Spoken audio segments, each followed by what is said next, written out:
Hey guys, good morning. This is Nina Means. I am here with you for Coffee Talk. I am the director for the Austin Community College Fashion Incubator, and I just wanted to let you know that we are so happy to be back with you on this Monday morning.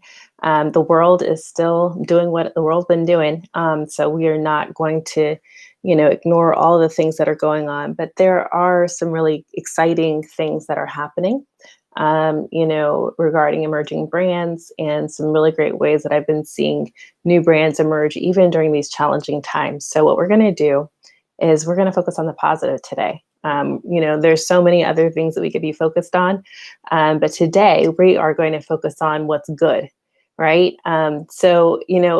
Over the last week or so, I've gotten a chance to talk to several brands. But one of the things that I personally love to do is I love getting a chance to talk to emerging talent, emerging brands that are creating new spaces and kind of reinventing how we get dressed. What we're thinking about, what we're reaching for. If you've been watching our talks before, you know that we talk quite a lot about sustainability and transparency. I got a chance to talk to a brand that's really practicing what they preach, and so I can't wait to tell you a little bit more about them.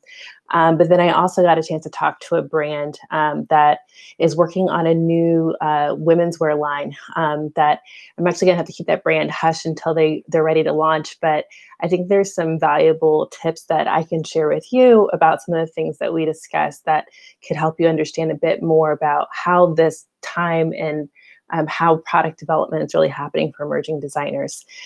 Today, we're going to really lean into talking about managing your cost and your timeline. And so this is really a key component of your product development, because if you let the cost get out of control, this is going to be something that's really going to hold you back as you move forward into production. It may even hold you back from your next collection. So what we want to do is we want to help you kind of manage those costs up front and think of a variety of ways for you to be able to learn how to reel some of that in so that you're able to meet the demand that I believe is coming up here shortly. There's so many things that we've been talking about in that space in terms of what the demand will look like. If you haven't gotten a chance, we do this thing called ACCFI Presents, where we talk to industry veterans and leaders across the board. And I had the privilege of speaking with the previous president of Esprit and Calvin Klein, had done incredible work with Perry Ellis just a couple of weeks ago. And I think you'd really enjoy our conversation. So if you go back to our YouTube channel and check out that previous talk, it really does talk a lot more about what we kind of see as the beginnings of a metamorphosis and a change of what will come in terms of what kind of product is going to be needed, how people are going to be interacting with their clothes, what it will mean to them, and then what kinds of things brands should be looking at putting out into the world. So definitely take a look at that. If you take a look at ACCFI Presents on our YouTube channel for the Fashion Incubator, you'll see that. So I wanted to get into our talk today. Product development is a key component of what it is that we do as fashion designers. And so a lot of you have asked us via our survey that we've released to all of you, just to kind of get a bit more information about what is it that's really speaking to you, what do you really need support on, and many of you said product development specifically. I actually did not turn down my sound on my phone here, so let me do that now. Let's see. Make sure that we are all set. All right. Oh, let me see. So what I want to do is just take a quick minute and make sure that my, let's see here. All right, I think we're good to go. So I just want to take a quick minute and just let you guys know just all the different things that we are, wanting to support you in. Primarily, really focused on, digging deeper into product development here. So definitely know that that's something that is our focus. But we also do support some small batch production and some other things where, we're trying to educate you on that process and help you actually bring your product to market in a profitable way. So we partner with Gerber Technology, who is a key partner in what it is that we do, as well as the city of Austin, to be able to educate small businesses on what it takes to make it to the next level. So we do that with a high technology solution in our design lab. And unfortunately, because of COVID, we haven't been able to service that side of our program as much. However, we are going to be launching some additional courses that really speak to some of the things that you guys have told us that you want to learn in particular. So watch this space. If you haven't joined our email, go ahead and send us a quick email at fashion.incubator@austincc.edu. And of course, you can always keep up with us on our social media handles at ACC Fashion Incubator. So I almost gave you our email address one more time. So I want to get a chance to jump into this today because I wanted to introduce to you guys just a few different areas where I've really seen a lot of designers, kind of struggle a little bit, whenever it comes to managing their costs. A lot of times we're not really thinking about what does it really take for us to bring a product to market profitably. And so we just go for the things that we love, right? Oof. I really thought that was turned down. So we just go for the things that we love, right? We go for the things that we really believe in. And so this is something where we wanted to get a chance to do things that really matter, in terms of design and creation and, the things that we really love. But then whenever it comes down to how much money should it actually cost a customer, we may get a bit less technical in what that actually means. And so that's really key for us to be able to, let's just see here. It's really key for us to be able to understand. No, we're good. Yeah, it's really key for us to understand what really matters here. So I wanted to get a chance to kind of explain to you as well, like, whenever we're looking at materials, we're really wanting to look at sourcing. Sorry for the distraction. I was just trying to make sure I wasn't missing something. So we really want to make sure that we are taking a good hard look at where we're getting our materials from, whether you're sourcing materials from an existing mill, or whether you're looking at dead stock. So, a lot of times, you can find dead stock at an existing mill. They may have things that are left over. And, if you're confused about what I even mean by that, it sounds a bit odd sounding. But dead stock simply means that it's the end of the roll or the end of the material that's being utilized. And a lot of times it means that it's not going to be produced again. So it just means that stock has died. So it will no longer live beyond that. A lot of times, mills or jobbers or whomever will sell that off to get a chance to get a hold of new materials, but they'll sell it off at a much lower rate than what it would cost if you were buying things that they're planning to replenish. This is a huge opportunity for a small business because, where you may have paid, a premium price for, top quality goods, at times dead stock will be something that's still premium goods, but it just means that it will be discontinued. And if you have a small brand or if you have a small distribution, meaning you only have a few stores that you deliver to or just a few customers and a handful of sizes, then that's something that, may actually be of benefit to you because they may only have a couple of rolls left, but you may only need a couple of rolls. It may not be a fabric that you want to live on and on and on in your collection. It's just kind of for right now and for the moment. And so those are things where, this is a really great opportunity to try things that don't need replenishment. And so placing that dead stock where it's appropriate, which is a slightly different conversation than cost, can provide some value to you. So just talking about it from a cost perspective, sometimes what you'll find is that you may be able to get a much higher quality good in dead stock that's going to be discontinued because it'll be discounted. They want to get rid of it. So just be aware that that's a possibility. One of the brands I spoke to really over the weekend, they're based in Ghana, and it's called The Revival. And I just have to tell you, I've never been more inspired by a brand that is actually upcycling and creating beautiful new product that people will want to wear. I think that a lot of times in cultures where we're used to going to the store and buying something new or going online and purchasing something new, we're so used to that as like a regular way that we get dressed. However, this particular brand is taking, goods that have been loved or, abrasively or not, and they are really imbibing new life into these garments and recreating things that have versatility and excitement and dimension and power. And so, this is something that, for those of us who are, brave enough, I think, to upcycle and to upcycle well, this could be a really great opportunity for managing your cost, in terms of looking at variety of ways for you to get a hold of product at a much lower rate, and then to be able to relive that product and revive that product into something that's going to be completely new. So, honestly, I've seen lots of different brands do some version of upcycling. My personal favorite is this brand, as well as Classic Childhood, who's doing some really incredible things with children's wear. So if you don't know about Classic Childhood and Pamela Torres, she is actually our very first ACCFI Presents guest that we had probably a couple of months ago now. And she has really done incredible work in the upcycling space and creating heirloom products for children. So definitely take a look at some of the things that you guys have, that you've seen from her, but take a look at some of our previous talks as well.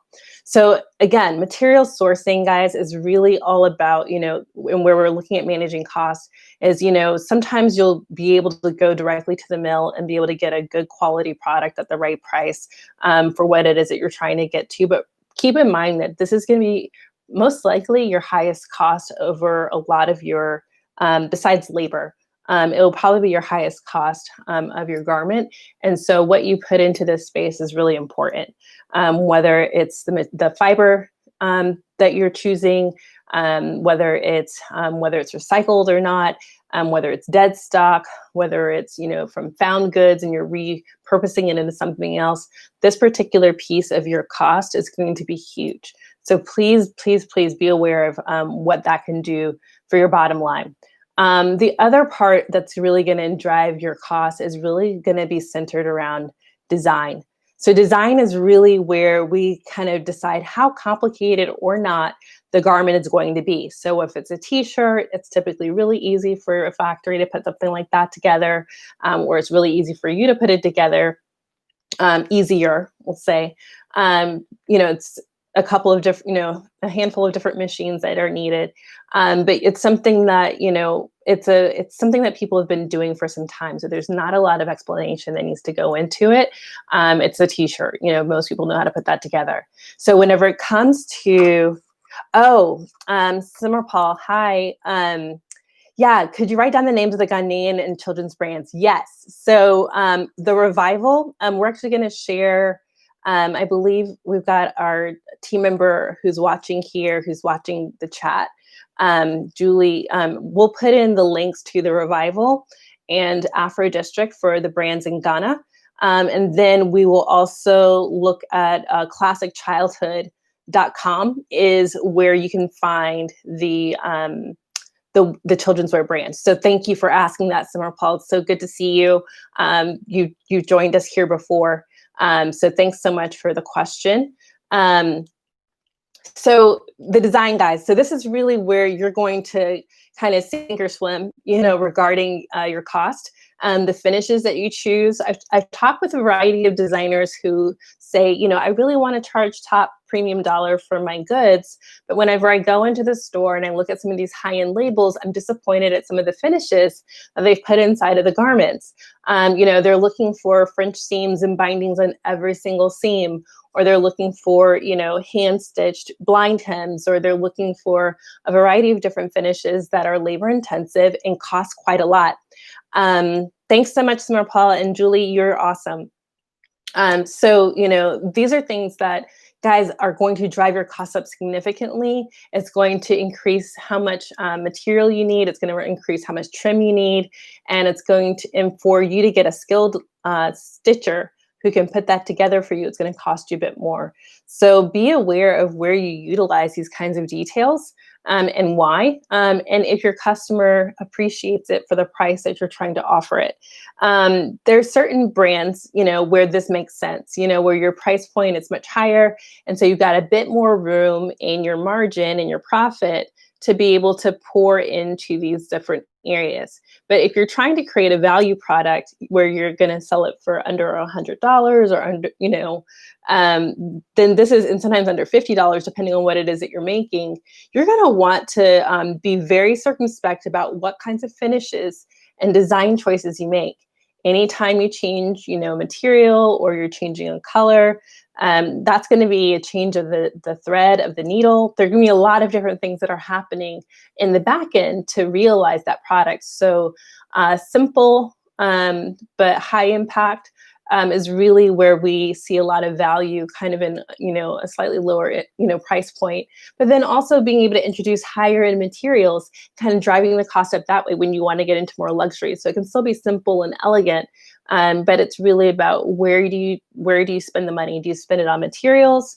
Do you spend it on labor? Do you spend it on finishes and design? Design is really going to translate into labor because someone's going to have to help you make it. Unless you do it by yourself, but you're going to need to pay yourself as well. So don't leave yourself out of the equation. This is key. So the design and the details and the finishes are all working together, guys, to help you manage your cost. We're thinking about all of those pieces together. Again, this kind of leads me into talking about, trim. Trim is also a part of this. So whether it's a zipper choice or if it's a button detail, there are certain things that are going to increase my costs and drive my costs way up, or they're going to be things that help me maintain my costs at a reasonable level. So these are all things that we'll want you to kind of think about in your product development space as things that are going to toggle with how much you'll be able to offer for your pricing. So be mindful of that, because all of this is really going to lead you to whether or not your business is profitable or not. These are all really, really important things for you to consider. So, the trim, the size availability, that's going to be key as well. So size availability is huge. You guys, a lot of times when I talk with young designers, well-intentioned, and I really believe straight from the heart, we want to serve everyone. We want to have sizes from the tiniest of sizes all the way to the largest of sizes, and and everything in between. We want to make that as accessible as possible to as many people as possible. And I still think that that's an admirable goal. But we also have to be aware that every size that we offer is another cost, because we will need patterns to back all of those up. And so if you're an expert grader and an expert pattern maker, you may be able to absorb some of those costs yourself, but you'll still want to pay yourself for those activities. If not, you're going to be hiring someone else to do those activities for you. So again, this is really where your costs are coming into play, is that if I offer 3 sizes, I only have to take that one style into 3 different sizes: small, medium, large. But if I offer, 8 sizes and I want to do numeric sizing and I'm going from 0 to 18, now I've got a completely different animal, because now I've got to pay for that one garment to be sized, all of those times, as opposed to just a few times. And all of that is time and money spent, which is key for, making sure that you've got a great product, testing the product, testing all the sizes to make sure that they fit your customer correctly, and then going in to sell it, because now you've got a high quality product. All of that product development, that is development, takes time and it takes money. And so you have to be aware that the more sizes you offer, the more money it will cost you up front. The more sizes you offer, the more time it will cost you up front. And so the size availability and the ranges have a lot more to do with, how much can you afford at the moment that you launch as opposed to others. I wanted to take a minute to kind of tell you guys a little bit about brands that I've really seen win in this space. The brands I mentioned before, I adore for, the managing of their cost and materials and kind of, pushing into that space. But in terms of brands that I really see do sizing um, really well. I actually used to, and I don't think I've shared this with you guys before. I used to be a sales rep in a showroom in Dallas, and so I would go and I get a chance every single, you know, season, every single market. I would go to Dallas and I'd represent several brands that would, sell into different spaces, and I had really been impressed with certain brands that really had nailed their customer. They knew which ranges were appropriate. They knew what things made their sizes kind of work beyond their sizes, kind of material choices and things like that. So even if it was, kind of it was a large, they knew that that size would actually fit more than just a large, and they could sell it that way. If because maybe it's a roomy style, or maybe it's got a really beautiful soft stretch fabric that just felt really nice on the skin, and so they may have been able to see that that size actually worked on other customers. And a brand that I really really loved out of London, Blank. They're really awesome, but um, they do a lot of one size, and then they have kind of a small, medium, large opportunity, which I think is really awesome. So what they do is they have just a few styles within their collection that are all one size, and I'm telling you, the buyers would just eat it up because they didn't have to think so hard about how they should place the order. They just grab a handful of them and go. And so this is really kind of um, that no decision making purchase that makes it a lot easier for you to move product whenever you can introduce things like this to the customer. So if it's a one size, it's just like, oh, okay, I can't go wrong. I can't mess this up.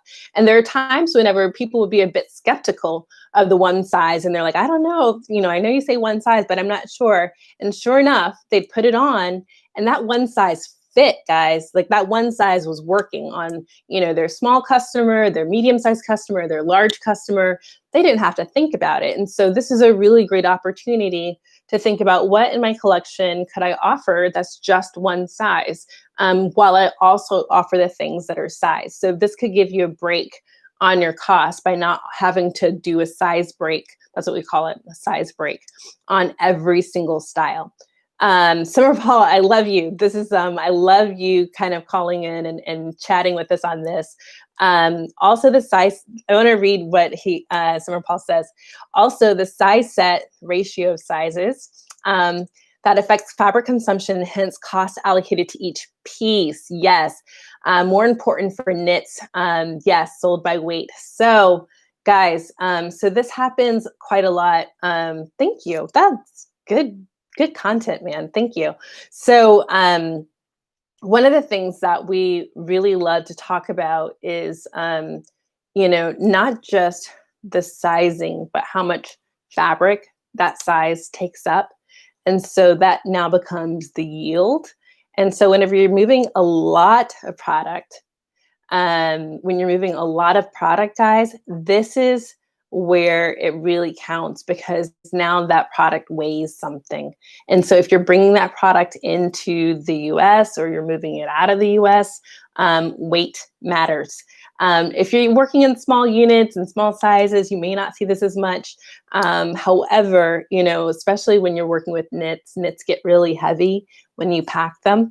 And so there's a cost allocated to each piece, and based on the consumption of each garment. And so this is, typically what you see is, when you go shopping, that t-shirt is one price, right? Because there's no need for you to say, well, for the large, it's this price, and for the medium, it's this price.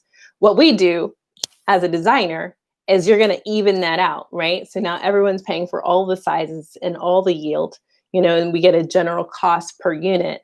And then we create the retail price on top of that.